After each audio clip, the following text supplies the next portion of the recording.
সম্মানীয় শিক্ষাগুৰুসকল, আজি এই ভিডিঅ'টোৰ যোগেদি আলোচনা কৰিম যে বৰ্তমান সময়ত যেহেতু FLN ট্ৰেইনিং চলি আছে, সো আপোনালোকে শিক্ষা সেতুৰ পৰা কেনেকৈ লিপ ল'ব। তো প্ৰথমতে গুগল ক্ৰম ওপেন কৰি সাৰ্চ কৰিব শিক্ষা সেতু। তাৰপিছত শিক্ষা সেতু অসম ইয়াতে ক্লিক কৰি দিব। দিয়াৰ পিছত ইণ্টাৰ ইউজাৰ নেম আৰু পাছৱৰ্ডত আপোনাৰ স্কুলৰ ডাছকোড আৰু পাছৱৰ্ডটো এণ্টাৰ কৰি দিব। এতিয়া লগইনত ক্লিক কৰিব।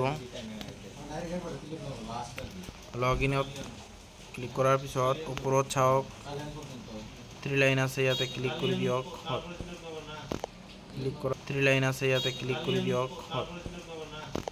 ক্লিক কৰাৰ পিছত তলফালে টানি দিব যে টিচাৰ এণ্ড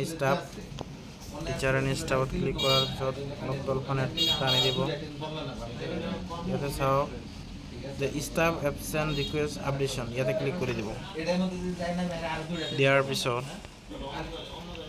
ইয়াতে চাওক ইয়াতে আছে আপডেট ৰিজন, ইয়াতে ক্লিক কৰি দিয়ক। দিয়াৰ পিছত ষ্টাফ আপোনাৰ নাম আহিব, নামটো সিলেক্ট কৰিব। কিমান তাৰিখৰ পৰা কিমান তাৰিখলৈকে ট্ৰেইনিং সেইটো দি দিব। ৰিজনটো দিব FLN ট্ৰেইনিং। তাৰপিছত আপলোড ডকুমেণ্টত আপোনাৰ যে FLN ট্ৰেইনিঙৰ এটা লিষ্ট পাইছে আপোনাৰ নাম থকা, সেইটো স্ক্ৰীনশ্বট মাৰি আপলোড কৰি দিব। তাৰপিছত ছাবমিট কৰি দিব। আপোনাৰ লিপটো হৈ যাব তেতিয়া। ধন্যবাদ।